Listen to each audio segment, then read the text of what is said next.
Bonjour et bienvenue dans le numéro 94 de l'émission consacrée à la famille de l'association Équité Parentale depuis Périgueux dans le Périgord.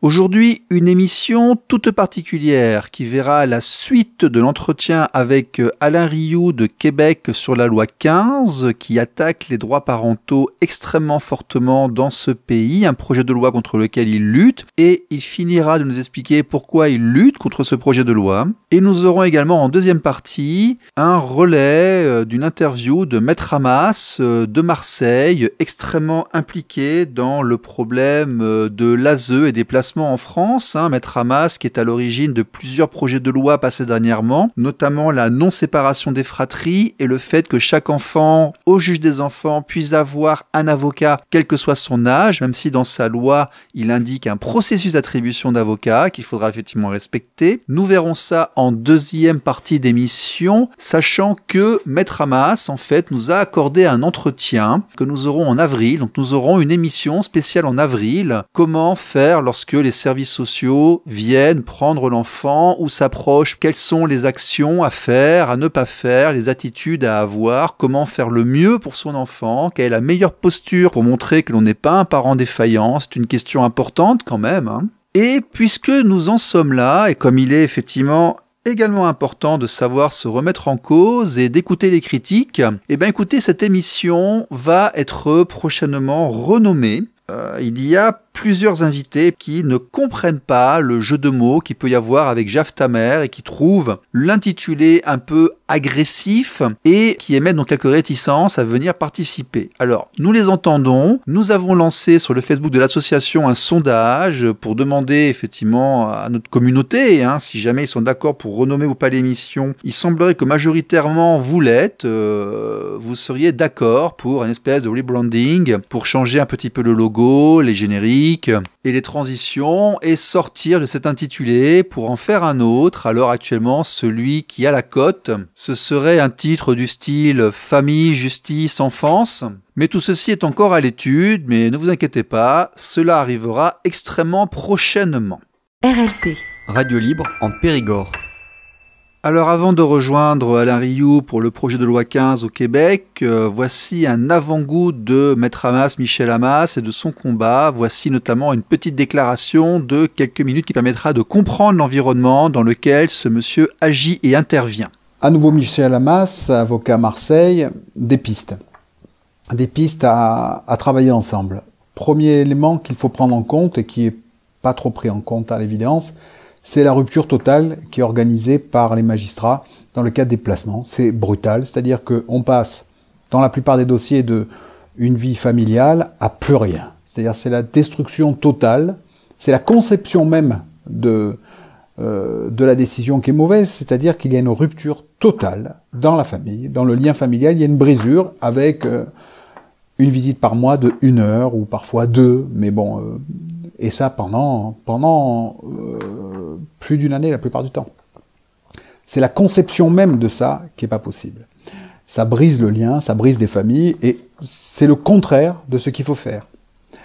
Et la durée est beaucoup trop longue. La durée est longue parce que les magistrats sont écrasés par les procédures pénales. Ça, c'est à réformer. L'état post-traumatique des familles, pas du tout pris en compte. Ce dont il faut parler également, c'est le après. C'est le après. Il faut savoir que 70% des gens qui sont dans la rue aujourd'hui sont des enfants qui ont été placés. Pourquoi ? Parce que le lendemain du placement, des 18 ans, il n'y a plus rien. Rien n'est prévu. Rien n'est prévu pour les enfants. Alors, est-ce que ça doit aller plus loin ? Est-ce qu'on doit... Moi, j'ai pas la réponse à ça. Mais après, il n'y a plus rien. Il n'y a plus rien du tout. On se retrouve alors avec des familles qui sont très aimantes, des enfants, ils sont très proches. Oh là là, qu'est-ce qu'on aime ces enfants. Par contre, le jour où il a 18 ans, on le met dehors et on en prend un autre tout petit parce qu'on va beaucoup l'aimer aussi, celui-là. Ça me pose une grosse difficulté. Moi, personnellement, le fait que les familles d'accueil qui sont si aimantes, qui sont en fait nos adversaires, parce que faut voir comment ils fonctionnent dans le cas des placements. Ça les gêne pas de jeter les enfants dehors à 18 ans. Ces enfants qui se retrouvent la plupart du temps dans la rue. Parce qu'il n'y a plus rien. Le lien avec la famille initiale est détruit et le lien avec la famille d'accueil est fictif. Alors voilà, les pistes que j'ai moi à vous donner, c'est travaillons sur plusieurs choses. Un, c'est la conception même de la décision qui est de stopper, de briser la relation familiale. Ça, c'est pas possible. Voilà. C'est contre ça qu'on a à se battre. On a à se battre aussi dans la notion même du juge pour enfants, qu'il y a deux types de décisions, d'attribution. C'est la violence des enfants mineurs, et 80% des délits, 75% des délits sont commis par des mineurs, donc le juge est perdu. Et l'autre mesure, c'est, pour le juge, c'est l'AEMO. Du coup, le juge des enfants en cadre AEMO, il est perdu. Il est perdu parce qu'il n'a pas le temps de s'occuper de vos dossiers. Voilà ce que j'avais à vous dire, c'est les pistes. Moi, je ne suis pas pour qu'on bouleverse tout. La justice fonctionne. Je ne suis pas pour qu'on bouleverse tout, mais par contre, ce qu'il faut faire, c'est modifier et accorder surtout des crédits, parce que là, il n'y a pas assez de crédits au juge pour enfants. RLP. Radio libre en Périgord.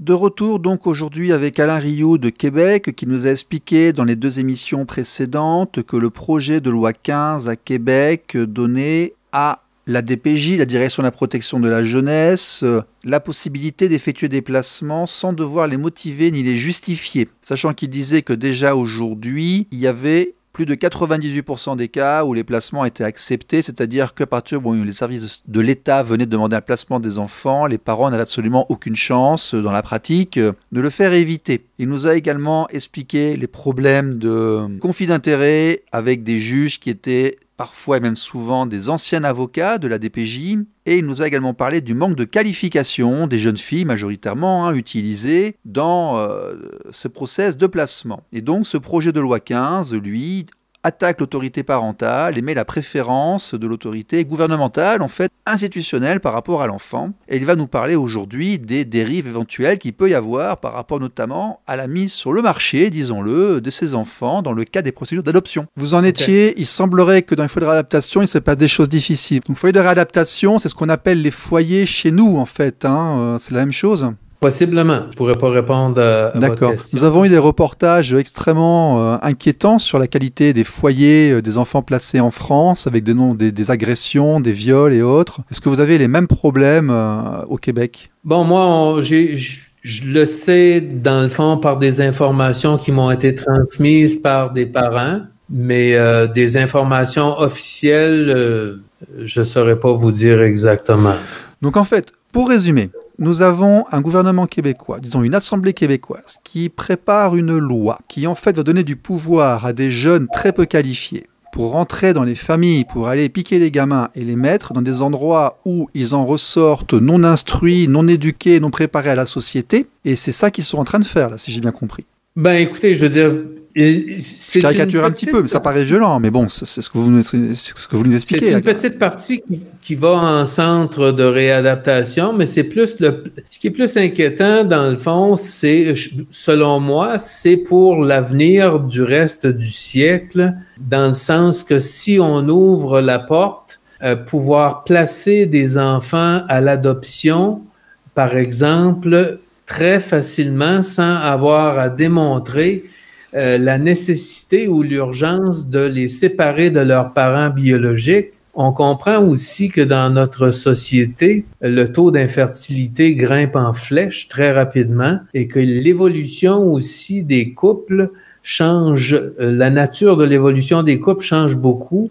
En tout cas, chez nous, au niveau des nouveaux couples et des nouvelles familles LGBT+, c'est-à-dire des couples de 2, 3, 4 personnes pour un enfant.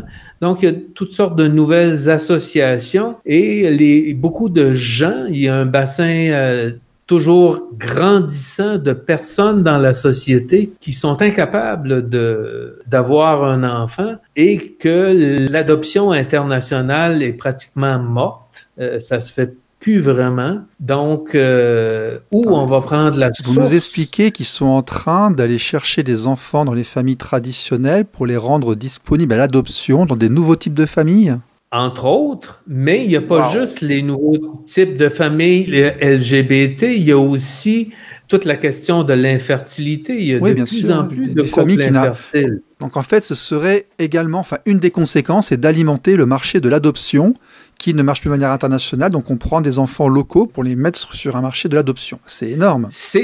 C'est une possibilité, parce que la loi va offrir cette possibilité-là, parce que si on n'a plus à démontrer, s'il n'est plus nécessaire de démontrer l'urgence et la nécessité de retirer un enfant d'une famille pauvre, par exemple, donc on va pouvoir se saisir des enfants très facilement et placer les enfants dans des familles plus riches qui sont incapables d'avoir des enfants. Ça veut dire ça, placer des enfants dans des conditions où éventuellement ils vont avoir une meilleure éducation, etc., etc. Peut-être. Toutefois, on tombe un peu, si vous voulez, dans l'eugénisme social. Mais la question à se poser, bon, bien entendu, ça se fera pas demain matin, mais la question à se poser, qu'est-ce qui va arriver dans 20, 25, 30, 40 ans si cette porte-là, on l'ouvre aujourd'hui? Bien sûr. Si on ouvre la porte aujourd'hui à se saisir d'un enfant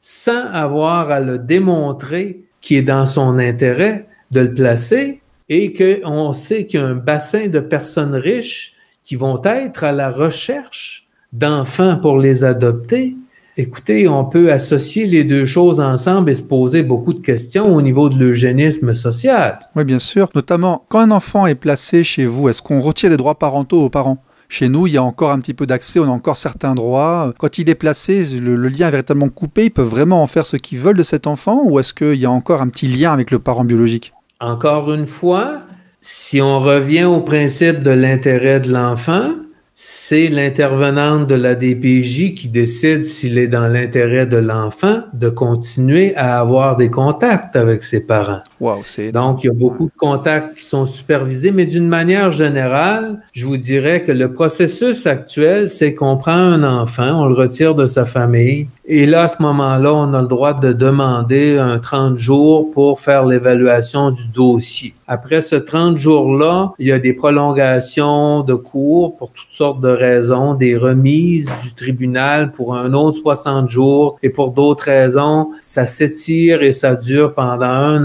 an et demi. Et après un an et demi, on invoque le fait que la stabilité de l'enfant est un enjeu majeur et que l'enfant a développé des liens d'attachement avec sa nouvelle famille d'accueil. Donc, on demande au tribunal de laisser l'enfant en famille d'accueil. Donc, ça, c'est le fonctionnement actuel que moi, j'observe à discuter avec beaucoup de familles. Et à ce moment-là, il y a des visites supervisées qui sont organisées, mais ces visites supervisées-là, bon, sont peut-être une fois par 2 semaines. Après ça, c'est une fois par mois. Après ça, c'est une fois par 6 mois. Et finalement, en bout de ligne, on vient dire aussi que après les visites avec ses parents, l'enfant est perturbé et qu'il n'est pas dans l'intérêt de l'enfant de continuer à rencontrer ses parents biologiques. Donc, en bout de ligne, le lien, ça se cristallise et l'enfant ne voit pratiquement plus ses parents.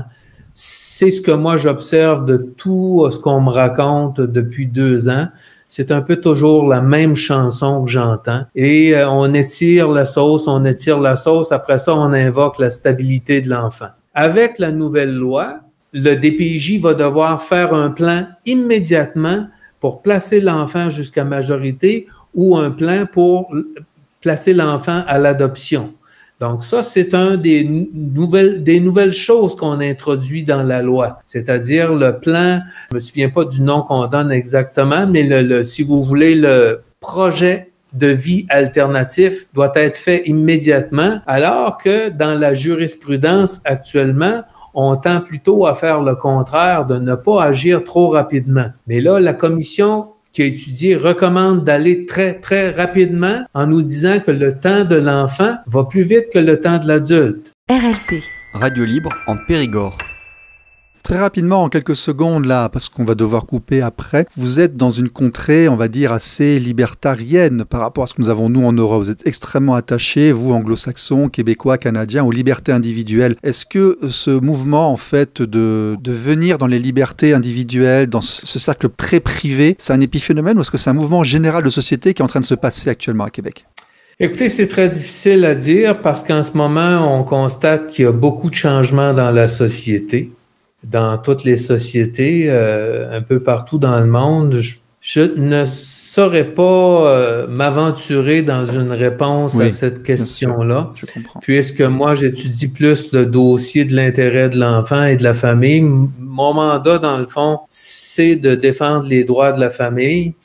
Et on a tenté, dans le fond, de faire une approche qui est historique, c'est-à-dire de demander à intervenir dans un processus législatif qui fondamentalement... Il y a des échéances qui arrivent, des dates... Oui, on a tout suivi ce qui... non, mais je veux dire, il y aura une actualité, il y aura des échéances, des dates, des choses à prévoir qui vont se passer, donc vous avez déjà une visibilité dessus. Présentement, je veux dire, le projet est en étude détaillée à la commission parlementaire, article par article, et lorsque le projet sera terminé, on verra si l'Assemblée nationale adopte ou n'adopte pas le projet de loi 15. Maintenant, je veux dire, avec la démarche qui a été faite, on pourrait même saisir les tribunaux pour contester le projet de loi sous un angle qu'il est inconstitutionnel. Parce que je veux dire, c'est un peu malveillant de faire croire à la population que c'est à cause de la primauté parentale qu'une petite fille est décédée, alors que c'est une faute administrative, une négligence de l'État et de refuser un grand nombre de parents biologiques à venir déposer leurs prétentions devant la commission qui étudie le projet de loi et ne recevoir que des employés de l'État. C'est un autre aspect qui devient pratiquement inconstitutionnel dans le processus législatif. Ok. C'était Alain Rioux sur RLP. Monsieur Rioux, nous vous remercions beaucoup. On sait que vous êtes très sollicité et très demandé, surtout actuellement. Vous nous avez consacré quasiment 50 minutes. Vraiment, merci beaucoup. Et puis, bonne continuation. Nous vous suivrons sur Facebook. Alors, on peut vous trouver sur la page Facebook Les Papas en Action. C'est les papas mais c'est les papas en action. Vous trouvez ça également aussi. Vous avez aussi alainrioux-ecanix.org. On peut trouver plus d'informations. Je crois qu'il y a un site lespapas.org qui explique un petit peu tout ça. C'est ça? Exactement. Sur le site lespapas.org, c'est plus facile d'accéder à l'information puisque toutes les vidéos qui ont été mises sur Facebook ou sur YouTube sont placées en ordre, sont ordonnées et sont faciles d'accès sur la page lespapas.org, comme vous avez dit, à l'onglet référendum. D'accord, très bien. Monsieur Rioux, merci beaucoup. Excellente journée à vous. Merci. Je vous remercie également pour votre invitation. Au revoir. RLP. Radio libre en Périgord. On a notre avocat Michel Hamas qui est en ligne et justement tout à l'heure une auditrice évoquait par rapport à son fils qui travaille dans un foyer d'enfants handicapés le manque de masques de protection d'hiver. Bon, ça évidemment, ça doit être un problème. Alors on va accueillir Michel Hamas qui est avocat au barreau de Marseille et ancien membre du Conseil de l'Ordre. Maître, bonjour. Bonjour. Alors justement, votre spécialité, vous intervenez dans les dossiers où des enfants sont placés par les services sociaux dans des foyers ou dans des familles d'accueil. Alors si on tire un peu la sonnette d'alarme, c'est parce qu'on a vu que sur les réseaux sociaux, vous aviez alerté le ministre. Quel est le problème avec les enfants qui sont en foyer aujourd'hui ? D'abord, merci de relayer mon appel. Bonjour, donc je suis Michel Hamas, je suis avocat au barreau de Marseille. Le problème est tout simple. En France, il y a près de 140 000 enfants placés. L'essentiel de ces enfants sont placés dans deux types de structures, soit des foyers avec d'autres enfants, soit en famille d'accueil. À l'heure actuelle, nous sommes tous confinés. La situation se durcit tous les 2-3 jours, c'est un peu plus restreint. Ce qui fait que la situation va se dégrader pour les enfants qui sont au foyer. Alors le ministre notre garde des Sceaux a pris une décision en disant, quand c'est possible, il faut rendre aux enfants, mais pas plus. Les parents les enfants aux parents. Oui, c'est ça. Elle n'a pas dit plus, elle n'a pas donné de cadre. Ce qui est exactement la même situation qu'avant, partout où c'était possible, les juges doivent rendre les enfants aux parents. Ce qui fait que les juges sont très peu à avoir pris les décisions. Je viens de dire la chose suivante. Quand les enfants sont placés, malheureusement, ça va durer 1, 2, voire 3 années. C'est relativement long, vous ne le savez pas, mais un enfant placé, c'est extrêmement long, le placement. Il faut peut-être expliquer, pardon maître, il faut expliquer quel est le profil de ces enfants placés. C'est tout simple. Un enfant peut être placé essentiellement dans un cas qui est le plus important des dossiers de placement, c'est lorsqu'il y a un conflit entre le père et la mère, un vrai conflit avec des procédures tous les 15 jours, donne-moi l'enfant le week-end, il me l'a ramené, il l'a battu, ce qui est souvent pas vrai, ou il y a eu un attouchement sexuel, ce qui est souvent jamais prouvé, et il y a énormément de dossiers où les parents sont en grand conflit. On dit la mère dit du mal du père, le père dit du mal de la mère. Dès que à l'école un enfant vient en disant mes parents se disputent, maman me demande de dire ça ou mon père me demande de dire ça, en quelques 10 jours, 2 jours, quelques heures, votre vie peut être brisée. Il y a un juge qui rentre dans votre vie, on prend votre gamin, on vous le prend, on le met dans une structure. On le met loin de vous, plus d'amis, plus de copains de classe, plus de grands-parents, plus rien. L'enfant est placé dans une structure, en général en foyer, c'est-à-dire avec d'autres enfants. Et parfois, quand c'est un peu mieux, en famille d'accueil, la relation de l'enfant est plus difficile et plus simple. Aujourd'hui, les enfants qui sont placés, quand on est en fin de mesure, on commence à refaire confiance aux parents, c'est-à-dire ils ont des droits de visite et d'hébergement de week-end, ils vont avoir les droits des vacances, avoir les enfants pendant les vacances, comme s'ils étaient dans un divorce. Pour ces enfants-là, ceux où on fait déjà confiance aux parents, où on réenclenche, et objectivement, c'est après, en général, 1 voire 2 ans de placement, on commence à avoir un hébergement sur ces enfants après un temps très long, en général plus d'1 année, parfois 2. Pour ces enfants où on refait confiance aux parents, qui doivent représenter en France 20 000 enfants. D'accord. Un tiers du stade Vélodrome. Pour ces enfants-là, je demande au ministre, je l'interpelle, partout où il y a des droits d'hébergement, rendez les enfants, parce que les enfants vont rester seuls dans les foyers, les encadrants vont plus venir, ils vont faire comme tout le monde, ils vont se protéger. Et ça va être open bar, il va y avoir de la violence, il va y avoir des risques de contagion aussi, je suppose. Des risques, mais confiner 40 enfants même dans 200 mètres carrés, vous n'arriverez pas à les tenir. C'est tout simple. Il y a des risques sanitaires pour les enfants, il y a des risques sanitaires pour les encadrants, il y a un risque qu'on ne prend pas en compte parce que il y a un mépris face aux parents et face aux enfants qui est immense en France, c'est que ces enfants, ils souffrent. Oui, je comprends bien. En gros, c'est l'apocalypse qui nous arrive. C'est le début de Walking Dead, les 2 premiers épisodes. Michel Hammas. Ces enfants qui sont... Si je comprends bien, le ministre n'est pas opposé à ce que ces enfants puissent retourner chez leurs parents. Pas, non.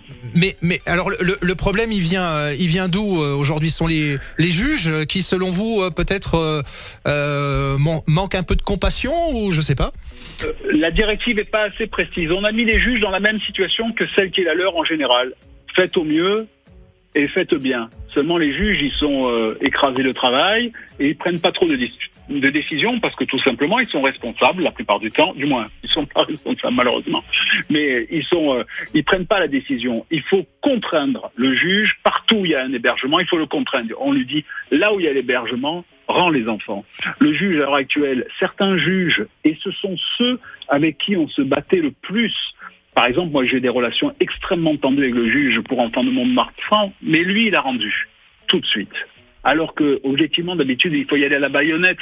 On a une relation de guerre, lui et moi. Et ben lui, ce magistrat-là avec qui on était dans le fight, immédiatement il a dit bon là il faut rendre. Ça a été le cas dans d'autres régions, à Mulhouse, à Lyon. C'est le cas à Toulouse. Et par contre, il y a des juges qui rendent des décisions. On me dit non. À Agen, par exemple, on a rendu une décision qui est, pour moi, incompréhensible. On est passé il y a un mois, ils avaient dit, vous avez un droit d'hébergement pour les parents un week-end sur 2. Et là, on en fait un courrier en disant, il y a le confinement, donnez-les à l'un et à l'autre, ou à l'autre, mais pas en foyer, voilà. Ne le laissez pas en foyer. Le magistrat a répondu, la situation n'a pas évolué de manière notable depuis un mois. Comment ça n'a pas évolué? Il ne vit pas sur la même planète, oui. La terre entière est confinée, mais pas les juges pour enfants. C'est-à-dire que dans l'esprit des services sociaux, l'empathie, la prise en compte de la souffrance, n'existe pas. Et alors, pour 1000 raisons que, objectivement, en tant que professionnel, je ne comprends pas. Alors, parfois, il y a des choses que l'on comprend. Un type qui viole, on le met en prison, c'est normal. Un type qui vole, au bout de plusieurs fois, on le met en prison un peu plus longtemps, c'est normal. Mais là, il faut commencer à faire confiance aux parents. Là, il y a un petit gamin de Marseille qui a un droit de visite et d'hébergement chez ses grands-parents une fois par mois et chez sa mère une fois par mois. On l'a placé à Vitrolles, là où il connaît personne. Il connaît Dégain, cet enfant, à Vitrolles. D'accord? Ça fait 1 an et demi qu'il est seul comme un fenouil à Vitrolles, qu'il écrit des lettres toutes les semaines au magistrat en disant, s'il vous plaît, mettez un terme à ma souffrance. Ce gamin-là à Milan, pourquoi il n'est pas avec Chloé, avec sa mère et avec ses grands-parents? Qu'on me l'explique. Qu'on vienne me l'expliquer pourquoi ce gamin n'est pas chez ça. Michel Hammas, je pense quand même que le juge, s'il a pris cette décision, c'est qu'il y avait un danger pour l'enfant à rester dans son foyer, non? Non, c'est que c'est long. C'est-à-dire que le placement est trop long. Là, maintenant qu'on fait confiance, il faut mener le raisonnement de la confiance jusqu'au bout. Je comprends ce que vous voulez dire, oui. Ils se surprotègent et ils ont raison, les magistrats, parce que on a une nana qui a tué son enfant un jour il y a 1 mois et demi en exerçant son droit d'hébergement. C'est une nana. Je dois avoir 580 dossiers depuis 1 an. Il y a plus de 1000 parents qui m'ont appelé dans des circonstances incompréhensibles. Et c'est un parmi 130 000 enfants. Un truc que les gens ne savent pas, il y a 76 000 détenus en France. On parle que d'eux. Oui. Il y a 130 000 ou 160 000 enfants placés et on n'en parle jamais. Bon, eh bien écoutez, merci beaucoup Michel Hammas d'avoir lancé cet appel. C'est moi qui vous remercie. Je vais le résumer, si vous le permettez, pour ceux qui viennent de nous rejoindre. Il y a donc des enfants qui, par décision de justice, ont été isolés de leur famille pendant 1 an, 2 ans, 3 ans. Au bout d'un certain temps, le juge va considérer que les parents, on va pouvoir leur accorder un droit de visite. Et aujourd'hui, vous ne comprenez pas pourquoi ces enfants restent dans des foyers et ne sont pas mis de façon, au moins pendant la période du confinement, chez un des 2 parents. C'est bien ça? Tout à fait. Merci beaucoup Michel Hammas, avocat au barreau de Marseille. Peut-être qu'un juge aura envie de réagir lui aussi. Libre antenne sur Radio Star. RLP. Radio Libre en Périgord. Voilà, c'est tout pour aujourd'hui et n'oubliez pas d'aller voter sur la page Facebook de l'association Équité Parentale afin de faire vos propositions pour le nouveau nom de l'émission afin de trouver un titre plus conventionnel, on va dire, sans pour autant dénaturer notre identité et notre contenu. Portez-vous bien et à la semaine prochaine. Bye bye.